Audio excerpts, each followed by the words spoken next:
daripada pelajaran pagi hari ini, Books of a New Order, artinya buku yang ditulis dengan pengertian ajaran-ajaran yang baru. Oke, mari kita mulai dengan kutipan pertama. Selected Messages Volume 2 halaman 204. Musuh sedang mencari kesempatan untuk membuat orang-orang Advent percaya bahwa akan ada reformasi di dalam gereja. Dan reformasi ini ialah meninggalkan doktrin-doktrin menjadi tiang iman kita. Apakah itu reformasi? Baru lihat sudah salah. Dan yang menghasilkan reformasi siapa? Setan. Jadi setan akan bikin reformasi di dalam gereja Advent. Dan reformasi itu ialah tinggalkan doktrin pilar iman kita dan reorganisasi. Dan apa hasilnya kalau reformasi ini berjalan? Prinsip kebenaran yang membuat kita menjadi gereja remnant akan dibuang. Agama kita akan dirubah. Prinsip fundamental yang selama ini menjadi prinsip selama 50 tahun waktu Bisnis White tulis akan dianggap salah. Jadi akan ada reformasi di dalam gereja yang dihasilkan setan, di mana kebenaran itu sekarang salah, prinsip-prinsip itu dibuang dan agama dirubah, organisasi dirubah, dan akan ada organisasi baru yang tidak sesuai dengan yang waktu dibentuk tahun 1863. Jadi kalau Nyonya White bangkit sekarang, dia akan lihat organisasi Advent tidak sama dengan organisasi yang dia bangun dulu. Dan buku-buku New Order akan ditulis, dan satu sistem intellectual philosophy akan diberikan. Dan kata lain daripada intellectual philosophy adalah spiritual formation. Jadi buku-buku cetakan baru ditulis dan ajaran spiritual formation akan diberikan. Dan ini sesuai dengan setan adalah revival dan reformation di dalam gereja Advent. Mari kita lihat terus. Mari kita lihat dia punya urutan. Doktrin-doktrin yang menjadi pilar, tiang-tiang akan tidak digunakan lagi. Akan ada reorganisasi, artinya organisasinya akan dirubah. Kalau tiangnya dirubah, rumahnya pun dirubah kan. Prinsip-prinsip kebenaran dibuang. Agama berubah. Kalau agama berubah, masih Advent? Bukan Advent lagi. Prinsip fundamental sekarang dibilang salah. Seperti apa? Harus sempurna, salah. Ka'bah, salah. Righteousness by faith, salah. Padahal ini prinsip-prinsip Advent. Organisasi baru sesuai dengan Paus punya dibentuk. Buku-buku catatan yang baru ditulis. Dan sistem intellectual philosophy, spiritual formation sekarang diajarkan di sekolah-sekolah.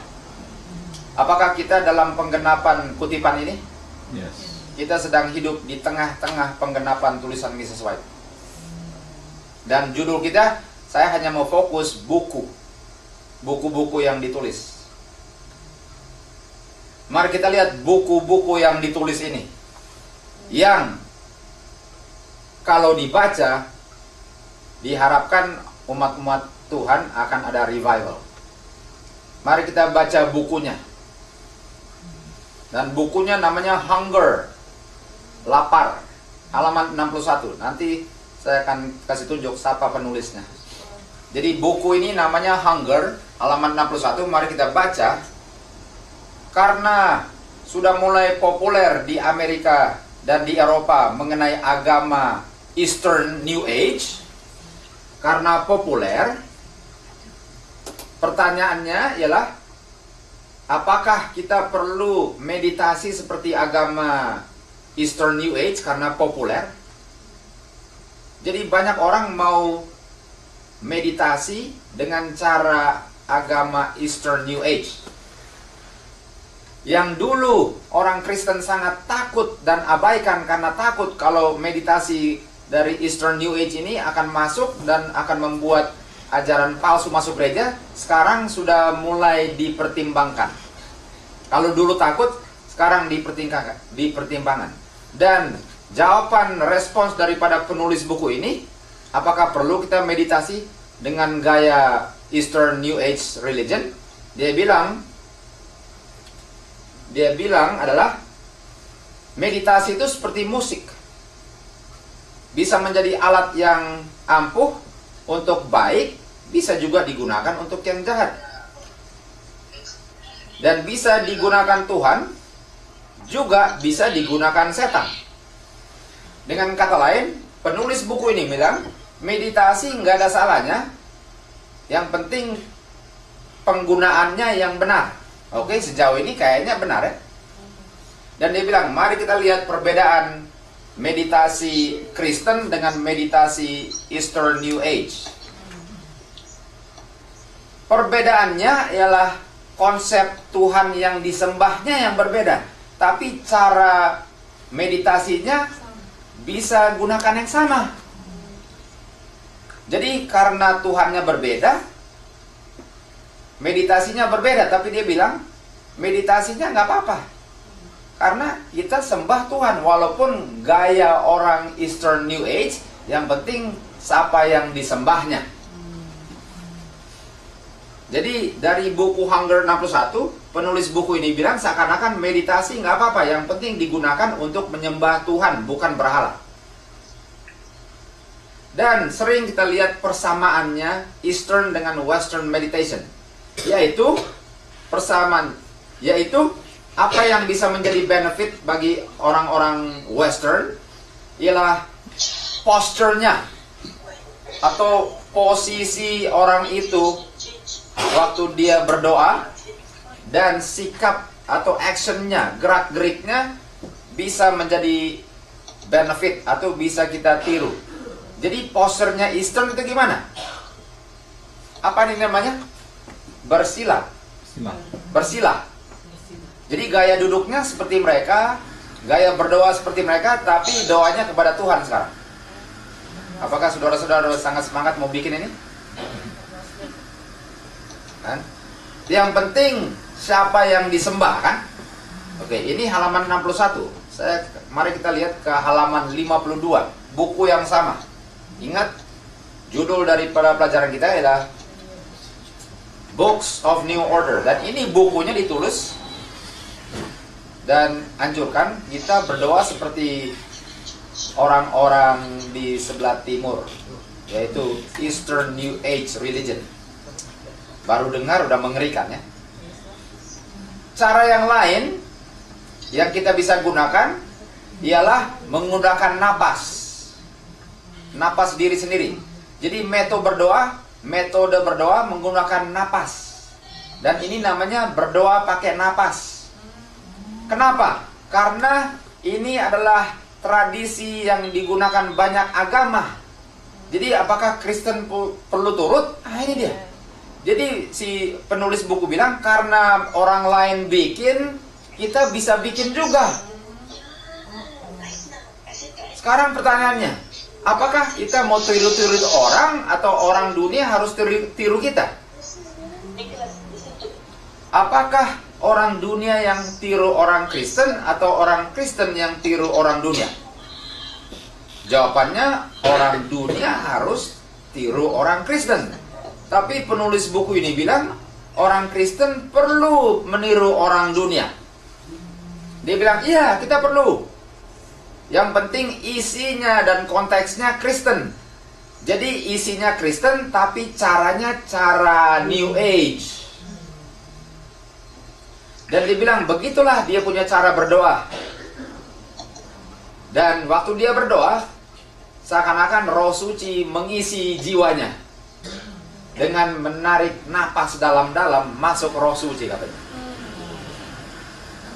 Dan saya tarik napas, dan saya bilang, Spirit of the Living God, sambil tarik napas, Spirit of the Living God. Lalu saya buang napas, fall afresh on me. Jadi ini cara berdoa yang dianjurkan oleh penulis buku ini, yaitu waktu tarik napas bilang Spirit of the Living God, waktu buang napas fall afresh on me. Dan dia bilang dengan cara begini kita akan diisi oleh Roh Suci. Dan saya dapatkan kombinasi kata ini sangat powerful. Apalagi kalau kita ingat bahwa napas itu melambangkan Roh Suci. Dan kita bisa gunakan ayat apapun di Alkitab. Dan bisa menggunakan Tuhan Yesus punya doa pun. Yang penting tarik napas, Lord Jesus Christ. Buang napas, have mercy on me. Ini buku Hunger, tapi belum tahu siapa penulisnya. Oke, jadi pertanyaannya, saudara mau cepat-cepat pulang dan praktekkan ini? Kalau saya, sama sekali saya mau jauhkan ini. Baru bunyinya sudah mengerikan. Tarik napas, buang napas, nanti diisi Roh Suci. Oke, mari kita lihat terus. Bagaimana cara berdoa sesuai dengan roh nubuat? Kita kontras. Banyak menghadiri acara perbaktian dan dikuatkan dan diberikan comfort oleh firman Tuhan. Tetapi mengabaikan meditasi. Mrs. White bilang meditasi juga. Berjaga-jaga dan berdoa. Nah, meditasi Mrs. White tarik napas buang napas atau tidak? Dan karena tidak meditasi, tidak jaga-jaga dan berdoa, hilang semua berkat mereka. Dan mereka tidak sadar mereka telah memisahkan diri mereka dari Tuhan Yesus. Paragraf berikut. Sebaiknya kita ambil waktu 1 jam yang kualitas tiap hari untuk merenungkan kehidupan Tuhan Yesus. Ini meditasi. Untuk meditasi, baca riwayat Tuhan Yesus dan renungkan. Nggak ada dibilang tarik napas, buang napas. Kita harus ambil point by point dan kita izinkan imajinasi kita untuk mengikuti setiap peristiwa kehidupan Tuhan Yesus, terutama akhir daripada riwayatnya. Dan kita akan merenungkan akan korbannya bagi kita, dan kita akan lebih confident. Dan kita punya confidence lebih kuat. Dan love kita seakan-akan dibangkitkan. Dan kita akan lebih diisi oleh Roh Suci. Nyonya White bilang kalau mau diisi dengan Roh Suci, kita harus merenungkan kehidupan Tuhan Yesus. Penulis buku ini bilang untuk diisi dengan Roh Suci, tarik napas dalam-dalam dan keluarkan kembali. Tapi pertanyaannya, yang tulis buku ini siapa? Kalau orang luar ya, apa yang diharapkan? Oke, mari kita lihat penulis bukunya. Penulis buku Hunger yang menganjurkan bahwa kalau berdoa, gunakan gaya New Age, dan kalau perlu, tarik napas dan buang napas supaya diisi oleh Roh Suci. Siapa penulisnya? Namanya John Dibdal. Dan mukanya seperti ini. John Dibdal. Bukunya Hunger. Ini penulisnya, ini bukunya. Oke, sekarang saudara sudah tahu siapa penulisnya dan bentuk bukunya ini. Sekarang pertanyaannya, siapa John Dibdal yang menganjurkan kalau berdoa pakai gaya New Age dan tarik napas, buang napas? Siapa John Dibdal itu? Mari kita lihat siapa dia. Dia adalah Profesor Andrews University yang mengajarkan theology. Dan dia adalah profesor di Andrews University. Dan topik yang dia ajarkan adalah spiritual formation. Apakah kita sedang hidup dalam penggenapan tulisan Mrs. White? System of intellectual philosophy will be introduced. Books of new order will be written. Yes. Right now. Dia penulis pengarang. Dialah yang mencetak pendeta-pendeta yang pergi ke gereja setiap hari Sabat. Dialah pencetaknya. Mari kita lihat terus. Apakah perlu revival dan reformation? Oke. Selected Message volume 1 halaman 121. Revival through godliness adalah satu kebutuhan yang sangat besar, yang sangat dibutuhkan. Ini harus menjadi pekerjaan utama kita. Kalau kita mau menerima Roh Suci,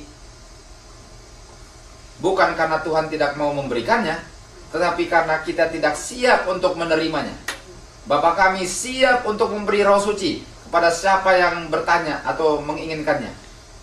Tapi tugas kita, pengakuan, humiliation, pertobatan, dan doa sungguh-sungguh untuk memenuhi kondisi untuk menerima berkat.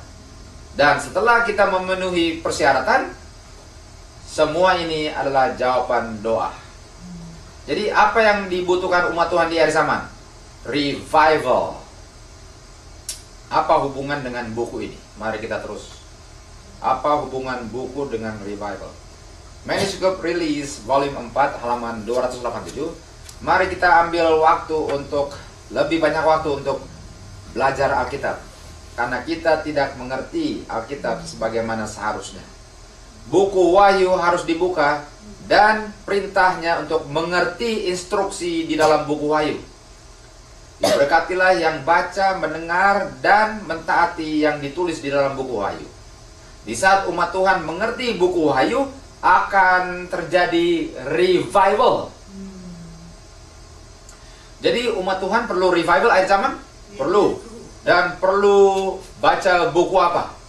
Wahyu. Hey. Kita teruskan lagi. Faith I live by. Sebelum laknat Tuhan dicurahkan di bumi ini, di antara umat Tuhan akan ada revival yang akan terjadi, yang belum pernah disaksikan sejak masa rasul-rasul atau Pentekost. Jadi sebelum dicurahkan atau dituangkan laknat, akan ada revival. Artinya akan ada yang baca nubuatan. Okay? Roh dan kuasa Tuhan akan dicurahkan. Dan pada saat itu banyak orang akan memisahkan dari gereja-gereja mereka, di mana gereja itu sudah meletakkan cinta dunia daripada cinta Tuhan dan firman-Nya. Banyak orang, pendeta-pendeta dan anggota-anggota akan menerima kebenaran ini dan siap untuk kedatangan Tuhan Yesus. Setan mau menghalang-halang pekerjaan ini. Dan sebelum ada revival, dia akan coba untuk menghalangnya dengan menghasilkan counterfeit revival. Jadi akan ada yang baca buku Wahyu Daniel, akan ada yang baca Alkitab. Setan bilang, saya pun akan bikin revival. Sekarang pertanyaannya, bagaimana cara setan bikin revival di gereja-gereja ini? Di gereja-gereja itu yang sudah dikuasai tipuan setan, dia akan bikin seakan-akan Tuhan masih mencurahkan berkat-Nya. Dan akan banyak orang sangat tertarik berpikir bahwa ada revival di dalam gereja, padahal revival dihasilkan oleh setan. Sekarang pertanyaannya, bagaimana caranya setan membuat gereja pikir mereka sedang mengalami revival? Sudah pasti nggak belajar buku Wahyu dan Daniel. Ini saya mau kasih website linknya. Dan website linknya adalah www.adventistworld.org. Oke. Jadi pertanyaannya, apa yang kita mau lihat di websitenya adventistworld.org, yaitu General Conference punya website. Kita akan lihat bagaimana mereka anjurkan umat Tuhan supaya menghasilkan revival di dalam gereja Advent. Jadi kita mau lihat General Conference punya cara supaya umat Tuhan di gereja revival. Ingat tadi dibilang setan akan bikin revival dalam gereja untuk berpikir bahwa Tuhan masih ada di dalam gereja. Mari kita lihat bagaimana cara General Conference bikin supaya orang pikir mereka menghasilkan revival. Ini bentuknya seperti ini. Kalau kalian pergi ke website itu, kalian akan lihat di atas dibilang Revival and Reformation Resources. Artinya inilah bahan-bahan kalau kamu baca, kamu akan mengalami apa? Revival. Dia bilang, nggak tahu mau mulai di mana? Coba kamu consider yang berikut ini untuk revival. Mari kita lihat. Dia kasih ayat-ayat Alkitab untuk revival. Mazmur 85 ayat 6 dan 7. Dia bilang, will you not revive us again, that your people may rejoice in you?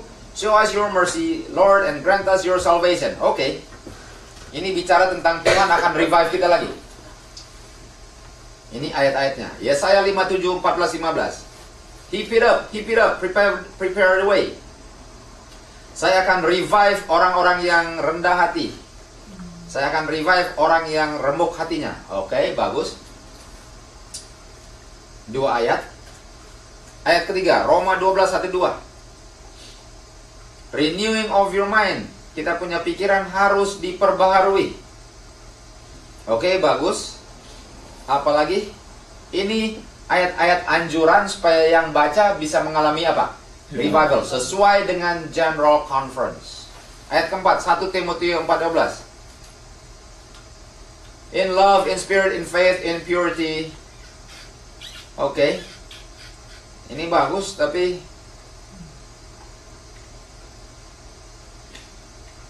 so far ada 4 ayat. Dan saya ambil semuanya ya. Saya ambil dari kutipannya. Oke, ayat-ayat sudah habis. Sekarang kutipan Mrs. White. Letter 51-18-86 terdapat di Last Day Events. Harus ada thorough revival among us. Jadi dibilang revival tapi nggak ditunjukkan persis bagaimana dan ayatnya sangat terbatas. Harus ada transforming grace in Christ in the heart. Oke. Prayer and faith will do what no power on earth. Jadi berdoa dengan iman akan menghasilkan revival. Oke. The world akan convince kalau mereka melihat orang-orang punya kehidupan. Oke, bagus. Oke, sudah habis kutipan Miss White. 4 ayat Alkitab, 3 kutipan Miss White yang sangat pendek. Mari kita lihat anjuran buku-buku untuk revival. Jadi General Conference bilang kalau kamu baca buku-buku ini, kamu akan di-revive. Mari kita lihat buku pertama, True Revival by Ellen G. White. Oke, ini compilation. Saya pernah lihat bukunya, 94 halaman. Baca buku ini dan ada di Adventist Book Center, ABC. Baca buku True Revival. Oke, apalagi buku dibaca. 40 hari Prayers and Devotion. Mari kita lihat bukunya. Ini. Baca buku ini. Yang tulis Dennis Smith.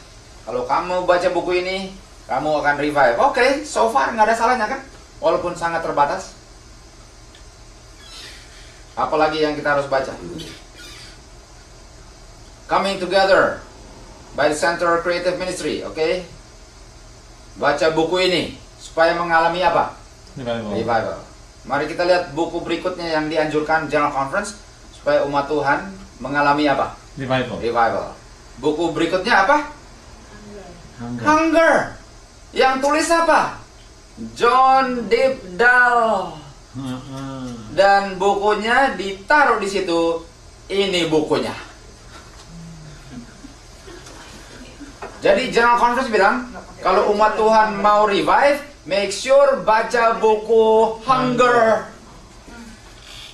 Jadi kalau mau revive, tarik napas, buang napas, tiba-tiba penuh dengan Roh Suci.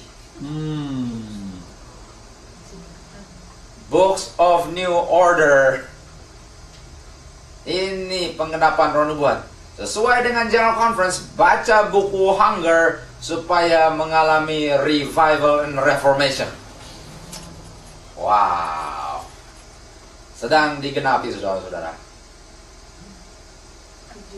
Selected Messages volume 1 halaman 122. Apakah kita mengharapkan seluruh gereja revive dengan buku ini? No. That time will never come. Kenapa? Bagaimana mau revive dengan buku Hunger? Makanya Mr. Sweat bilang, jangan harap semua gereja revive karena metodenya salah. Ini adalah pekerjaan individual yang tidak baca buku ini baru bisa revive. Di mana buku Wahyu dan Daniel? Di mana di sana? Nggak ada. Malahan ditaruhnya buku Hunger. Dan yang tulis mengajar spiritual formation. Saya mau di-revive dengan spiritual formation, ajaran Ignatius Loyola, penemu Jesuit. Saya mau di-revive dengan ajaran Jesuit. Sedang digenapi tulisan Miss White di akhir zaman. 1 Timotius 4:1. Di akhir-akhir zaman ada orang yang akan tinggalkan iman dan memberi atau menerima seducing spirit dan doktrin setan. Ini dia. Ada orang tinggalkan kebenaran dan merangkul doktrin iblis. Ini dia. Doktrin iblis sudah masuk melalui General Conference dan dianjurkan untuk umat Tuhan baca supaya menghasilkan revival yang akan membuat orang itu pasti masuk neraka.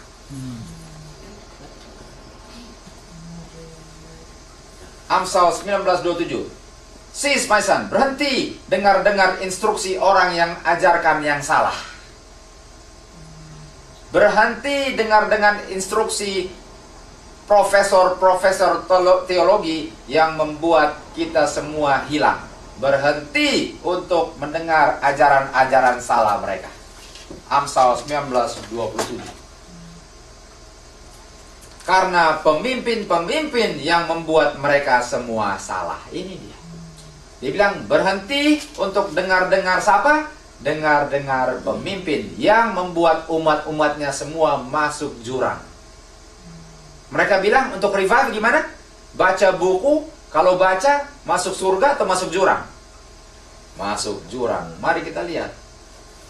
Mereka yang dibawa keluar daripada kebenaran, apapun motifnya atau keluar jalur, masuk ke dalam jalan pilihan mereka dan mengikut siapa? Pemimpin palsu. Siapa pemimpin palsu? Siapa pemimpin palsu yang bawa kita masuk jurang ini? Pemimpin yang menganjurkan kita baca buku Hunger. Siapa itu? Pemimpin General Conference. Mereka pemimpin palsu yang membawa kita masuk ke jalan yang salah. Karena masa mereka anjurkan kita baca buku yang revival yang ditulis oleh profesor yang mengajarkan spiritual formation, yang revivalnya ialah untuk tarik napas, buang napas, persis agama New Age Eastern Religion. Ini mereka buat kita masuk jurang semua. Mari kita lihat dosa yang sama-sama tanggung. Mari kita lihat dosa yang ditanggung sama-sama. Dosa bangsa dan kebinasaan bangsa karena hasil pemimpin agamanya. Pemimpin agama akan membuat semua gereja anggota masuk jurang. Dosa dan kebinasaan anggota hasil daripada pemimpin-pemimpin agama yang menganjurkan supaya di-revive dengan cara setan. Di saat ini, same influence in our day. Bukankah influence-nya sama seperti bangsa Israel?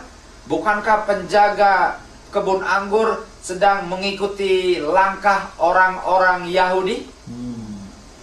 Jadi nyonya sedang bilang, bukankah pemimpin Advent sedang mengikut langkah-langkah orang Farisi? Bukankah pemimpin agama membuat orang keluar jalur dan mengajar mereka untuk tidak menurut hukum Tuhan dan mengajar untuk melanggar hukum Tuhan? Itu dilakukan oleh Farisi Dan Mrs. White bilang sedang dilakukan oleh pemimpin gereja sekarang. Waktu mereka bilang, baca buku Hunger supaya kamu di-revive. Biarkan mereka, pemimpin buta menuntun yang buta, dua-dua masuk parit selokan got. Karena pemimpin-pemimpin semua masuk jurang. Kontaminasi. Letter 16F 1892. Sekarang mereka yang hidup bertahun-tahun dengan pengalaman yang sama, tidak mengenal Tuhan atau Tuhan Yesus Kristus. Apakah mereka bisa diizinkan menjadi representatif Tuhan Yesus? Di mana tidak ada perubahan kehidupan mereka, kenal Tuhan Yesus tidak, tapi mau represent Tuhan Yesus? Tuh, orang-orang ini tidak akan menjadi model yang benar. Mereka tidak bertumbuh menjadi sempurna dalam Kristus. Mereka sekedar memiliki nama Kristen tetapi tidak pantas untuk pekerjaan Tuhan Yesus. Nggak pernah dilahirkan kembali, nggak pernah tahu langkah-langkah agama Kristus. There is one hope in one direction. Cuma ada satu pengharapan di mana kamu hidup di bawah kekuasaan orang-orang yang semua tidak kenal Tuhan Yesus. Bawa anak-anakmu semua sejauh-jauh mungkin dari gereja-gereja. Ini. Bawa anak-anakmu, laki-laki, pria semua, dan posisi mereka sejauh mungkin dari gereja-gereja kita. Supaya mereka tidak dicemarkan di gereja-gereja kita. Miss White sudah lihat ini?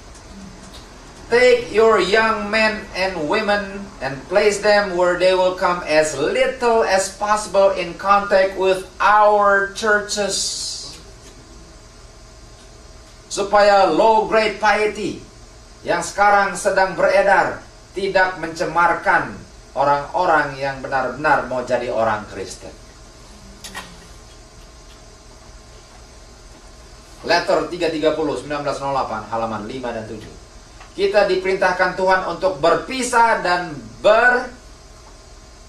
menjadi beda dari orang-orang ini.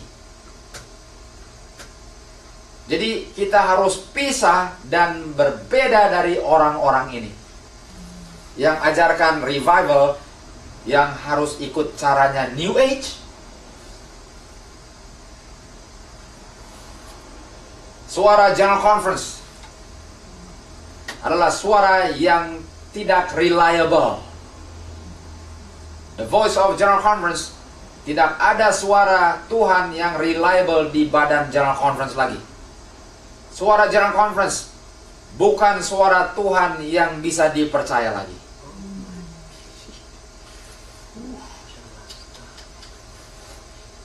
Bahwa orang-orang ini berdiri di tempat yang suci dan menganggap mereka adalah suara Tuhan, yang kita dulu percaya itu General Conference, hal itu sudah lewat. Sudah lewat. Kenapa? Karena apakah Tuhan akan menganjurkan saya baca buku Hunger?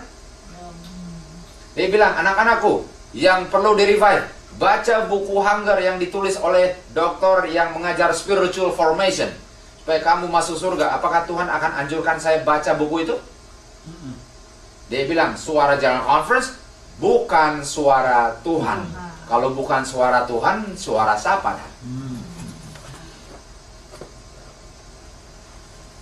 Tuhan bilang harus ada pergantian penjaga. Harus ada pergantian penjaga.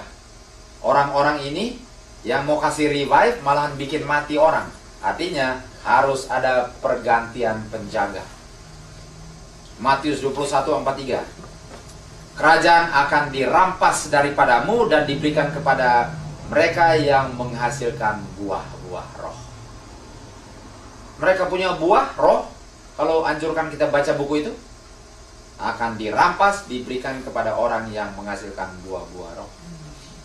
Karena pemimpin agama tolak pekabaran Tuhan Yesus, Tuhan tinggalkan Yerusalem, tinggalkan imam, Ka'bah, pemimpin agama, dan berpaling kepada kelompok lain yang dia percayakan untuk memberikan pekabaran dunia. Kira-kira General Conference masih digunakan Tuhan kalau mereka gunakan kuasa mereka untuk begini? Sudah lama Tuhan rampas kembali kekuasaannya diberikan kepada orang lain. Sudah lama. Di mana terang dan kehidupan ditolak oleh pemimpin agama di zaman Tuhan Yesus, hal itu pun akan terjadi dan telah terjadi setiap zaman setelah itu. Artinya, tinggalkan gereja pilihan Tuhan selalu terjadi. Siapa dan pilihan Tuhan kalau mereka tidak dipercayakan Tuhan lagi? Tuhan telah memilih yang bodoh di mata dunia untuk membingungkan yang bijaksana di mata dunia. Tuhan memilih yang lemah di mata dunia untuk membingungkan yang kuat di mata dunia. Siapa pilihan Tuhan? Yang dianggap lemah, yang dianggap bodoh, itu pilihan Tuhan. Dengan memilih disciplesnya, Tuhan melewati ahli-ahli orang Yahudi dan memilih orang-orang yang rendah hati, yang tidak terpelajar. Kenapa? Dia pilih mereka yang belum dicemarkan dan tidak suka dipuji-puji orang, dan tidak penuh dengan rasa percaya diri.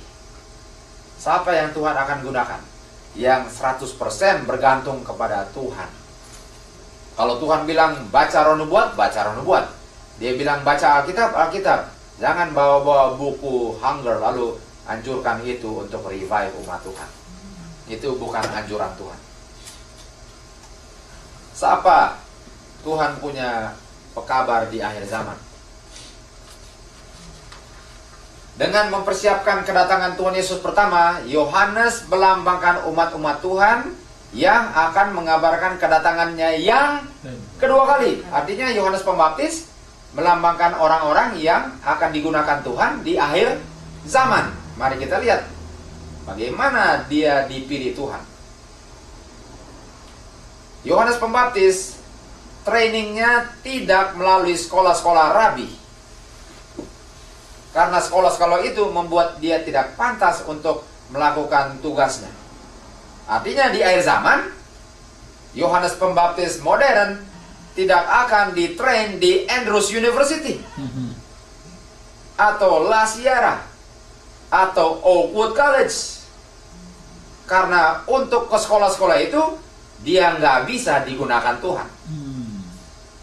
Tuhan tidak kirim dia ke guru-guru ahli Taurat untuk bisa mengerti Alkitab. Artinya untuk ke sekolah itu akan membuat saya tidak mengerti Alkitab malahan. Dia panggil dia ke padang gurun, di mana dia bisa belajar melalui alam dan pencipta alam semesta. Artinya di akhir zaman yang Tuhan gunakan ialah orang-orang yang tidak ke Andrews, La Sierra, Oakwood, dan lain-lain. Silahkan isi. Karena tempat-tempat itu hanya membuat orang itu nggak percaya Alkitab dan roh nubuat.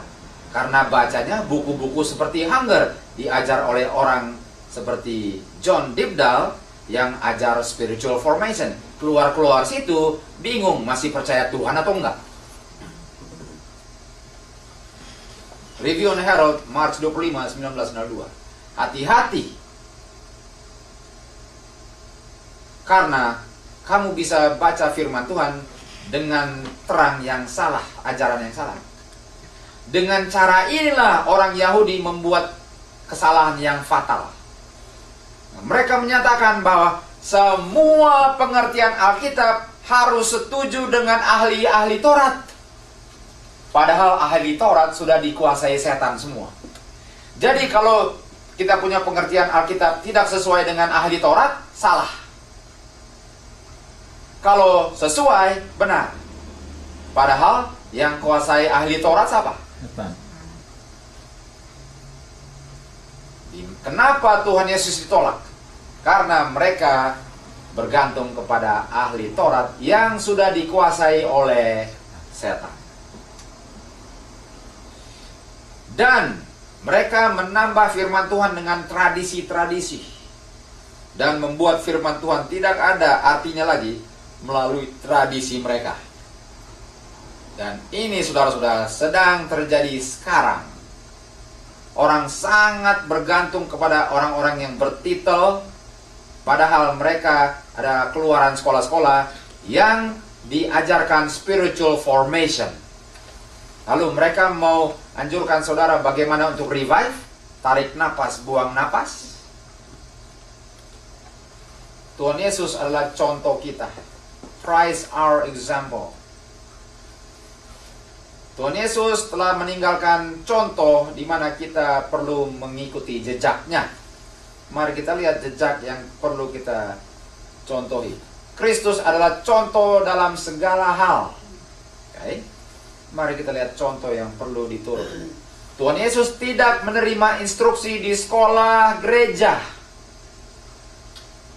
Artinya, dia tidak pergi ke sekolah gereja sebagai anak kecil karena ibunya adalah gurunya pertama.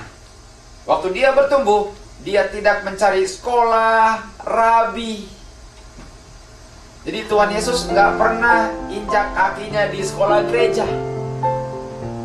Siapa gurunya? Pertama ibu dan bapaknya lah gurunya. Jadi kalau Tuhan Yesus adalah contoh dalam segala hal, kita pun akan turut dia. Kenapa? Kenapa Tuhan Yesus tidak diajar di sekolah rabi? Karena kalau dia ikut sekolah rabi, dia akan dicemarkan. Dia tidak bisa menjadi juru selamat kita. Yohanes Pembaptis pun sama. Setan selalu mau mengalihkan fokus kita kepada manusia daripada Tuhan. Dia menuntun kita untuk melihat kepada uskup-uskup, pendeta-pendeta, ahli-ahli teologi yang ajar spiritual formation sebagai pemandu jalan masuk kerajaan surga, dan tidak mencari firman Tuhan sendiri. Dengan menguasai pikiran pemimpin-pemimpin ini, dia menguasai semua yang di bawah kekuasaannya. Kita sudah lihat kekuasaan di GC. Kalau anjurannya buku ini, yang turut-turut buta-buta pun akan masuk jurang semua. Dengan buku untuk menganjurkan revival, padahal Nyonya White punya buku Alkitab nggak pernah dibaca, tapi mau baca buku Hunger. Yakobus 1:5. Saudara-saudara, kalau tidak tahu memulai di mana, mulai dengan tanya kepada siapa? Tuhan. Jadi kalau mau tahu pengetahuan, jangan tanya general conference, jangan tanya pendeta, jangan tanya ahli teologi, tanya Tuhan. Dia akan berikan secara bebas, tidak tahan-tahan, dan dia akan menerimanya. Untuk saya selamat, sesuai dengan firman Tuhan, kalau mau revival, baca kehidupan Tuhan Yesus, baca Desire of Ages, Great Controversy, baca buku Wahyu, baca Alkitab. Itu pun nggak cukup waktunya. Jangan izinkan pemimpin-pemimpin yang sudah sesat untuk menganjurkan baca buku-buku spiritual formation. Semoga kita semua cari sungguh-sungguh dan menggunakan Alkitab dan Roh Nubuat sebagai patokan kebenaran dan berani untuk mengikutinya, dan tidak mengizinkan diri dicemarkan lagi. Jangan dengar-dengar pimpinan-pimpinan yang sudah murtad dari kebenaran. Kita dengar suara domba melalui nabinya juga, dan pasti kita akan diantarkan ke dalam negeri yang sudah dipersiapkan bagi kita semua.